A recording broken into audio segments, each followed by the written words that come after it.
सिन्नर तालुक्यात झालेल्या अतिवृष्टीमुळे नुकसान झालेल्या शेतपिकांच्या नुकसान भरपाईची रक्कम अतिशय तुटपुंजी असून ती रक्कम वाढवून मिळावी या मागणीसाठी सिन्नर तालुका शिवसेनेच्या वतीने सिन्नर तहसील कार्यालयाला निवेदन देण्यात आले।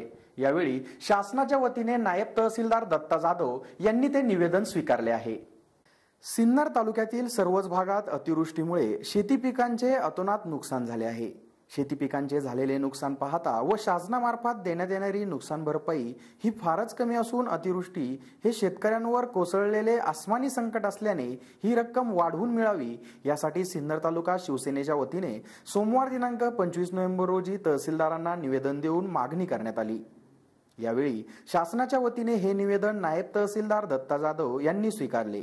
या प्रसंगी शिवसेना तालुका संपर्क प्रमुख संजय बच्चाव, नगराध्यक्ष किरण डगळे, उपनगराध्यक्ष गोविंद लोखंडे, गटनेते हेमंत वाजे, जिल्हा परिषद सदस्य निलेश केदार, उपजिल्हाध्यक्ष दीपक खुळे, तालुका प्रमुख सोमनाथ तुपे, पंचायत समिती सदस्य जगन पाटील भाबड, युवा नेते उदय सांगळे, नगरसेवक बाळासाहेब उगले, श्रीकांत जाधव, ज्योती वामने, आबासाहेब खैरनार, संतोष शिंदे यांसह शिवसैनिक उपस्थित होते। एसएन न्यूज साठी अक्षय गायकवाड। सिन्नर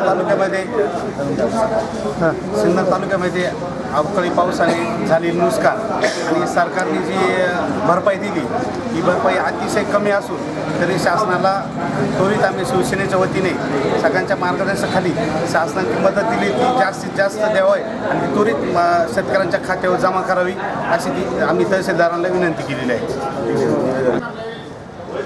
आज या ठिकाणी तालुका शिवसेनेच्या वतीने आपले संपर्क प्रमुख बच्चाव साहेब, आदरणीय किरण भाऊ डगळे, नाना पिटू काका, बाळासाहेब, निलेश डोकेदार, सर्व पदाधिकारी यांच्या उपस्थितीत तहसीलदारांना निवेदन दिलं आहे की राज्यपालांनी जी काही शेतकरी बांधवांना मदत केली आहे नुकसानीची ती अतिशय तुटपुंजी आहे आणि ही मदत जसं उद्धव साहेबांनी सांगितलं आहे की हेक्टरी 25,000 रुपये आणि फळबागांना हेक्टरी 50,000 रुपये अशा पद्धतीची मदत जर मिळाली तर खऱ्या अर्थानं शेतकऱ्यांना दिलासा मिळेल आणि म्हणून या ठिकाणी या सर्व जो काही पक्षाने आदेश दिला आहे त्यानुसार आम्ही सर्वजण आलो आहे। तरी शासनाने शेतकऱ्यांच्या आणि शिवसैनिकांच्या भावना समजून घ्यावा अशी मी या ठिकाणी विनंती करतो।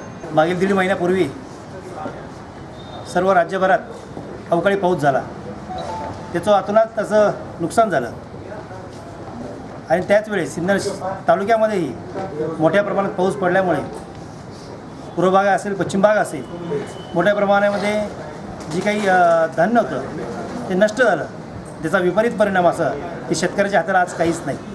शेतकरी आज रस्त्यावर आला आहे। त्यासाठी जे काही निधीची ती तरतूद करण्यात आली आहे की जे म्हणतात की बागायतीसाठी 16,000 रुपये आणि जिरायतीसाठी 8,000 रुपये, तर ही तरतूद खूप छोटी प्रमाणात आहे। याच्याने शेतकऱ्याचं कुठल्या प्रकारचं भरून निघण्यासारखं नाही आहे।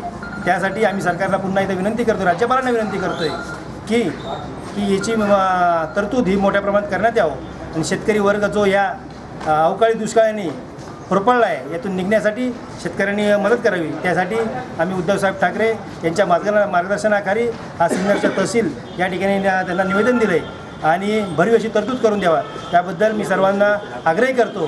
कारण की हा शेतकरी टिकला तर आपला राज्य टिकेल, राज्य टिकलं तर आपला देश टिकेल। त्यामुळे आम्ही सर्वांना विनंती करतो, पुन्हा विनंती करतो आहे की ही मदत वाढवण्यात यावं आणि त्याचा जो पैसा जो आहे वितरित लवकरात लवकर शेतकऱ्यांच्या बँकेत जमा करावा असं मी त्यांना विनंती करतो। थांबतो। जय हिंद, जय महाराष्ट्र।